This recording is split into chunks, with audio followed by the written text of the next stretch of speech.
Bugun Toshkent viloyatida qurilish materiallari ishlab chiqarishga ixtisoslashgan 2200 ga yaqin korxonalar faoliyat yurityapti. Ular tomonidan joriy yilning 8 oyida 4,6 trillion so'mlik mahsulot ishlab chiqarildi. O'tgan yilga nisbatan 107,2% o'sishga erishildi. Rasmiy statistikaga ko'ra, viloyatda 1,3 milliard tonna kaolin zaxirasi mavjud bo'lib, uning asosiy qismi Angren shahri hududiga to'g'ri keladi. Ana shu manba ko'plab mahalliy va xorijiy investorlarni qiziqtirmoqda. Yangi loyihalar amalga oshirilyapti. Xususan turli o'lchamdagi kafel ishlab chiqarishga ixtisoslashgan Xitoy kompaniyasi tomonidan shu yilning o'zida 30 million AQSh dollari miqdoridagi investitsiya kiritildi. Korxonaga so'nggi rusumdagi texnologiyalar o'rnatildi. Ahamiyatli tomoni shundaki, yangi jihozlar avvalgilarga nisbatan energiya sarfini 30% gacha qisqartirmoqda. Bugun 450 nafar mahalliy aholining bandligini ta'minlagan korxona mahsulotlarining 30% dan ziyodi chet elga eksport qilinyapti. Qolgan qismi mamlakatimizning turli hududlaridagi qurilish obyektlariga yetkazib berilmoqda. 在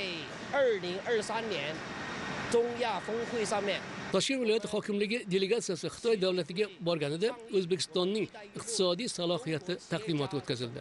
Bizning kompaniya keramika mahsulotlari ishlab chiqarishga ixtisoslashgani uchun Angren shahridagi kaolin koni va uning zaxirasi to'g'risidagi ma'lumotni oldik. Bu yerga kelib o'rgandik. Investorlar uchun yaratilgan qulayliklarni amalda ko'rdik. Qisqa muddat ichida biznes reja tayyorlanib, loyihaning birinchi bosqichini yakuniga yetkazdik. Zavodni ishga tushirish uchun O'zbekiston tomoni zimmasiga olgan barcha majburiyatlarni bajardi. Yer ajratildi, kommunikatsiya tarmoqlari tortildi.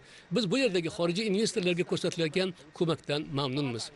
Biznesimizni yanada kengaytirish, yangi texnologiyalar olib kelish, mahsulot turlarini ko'paytirish harakatida bo'lyapmiz. Korxonada loyihaning ikkinchi bosqichiga tayyorgarlik ko'rilyapti. 2025-yilda umumiy qiymati 45 million AQSh dollari miqdorida xorijiy investitsiya kiritiladi. Quvvati qariyb 2 barobar oshib, 7 million 500 ming kvadrat metr kafel ishlab chiqarishga yetadi. Qo'shimcha 300 dan ziyod yangi ish o'rinlari yaratiladi. Hududning xom ashyo zaxiralaridan foydalangan holda viloyatda 2024-2025 yillar qurilish materiallari sanoati yo'nalishida jami 210 million dollarlik 36 ta loyiha hayotga tatbiq qilinmoqda. 2200 dan ziyod yangi ish o'rinlari yaratiladi.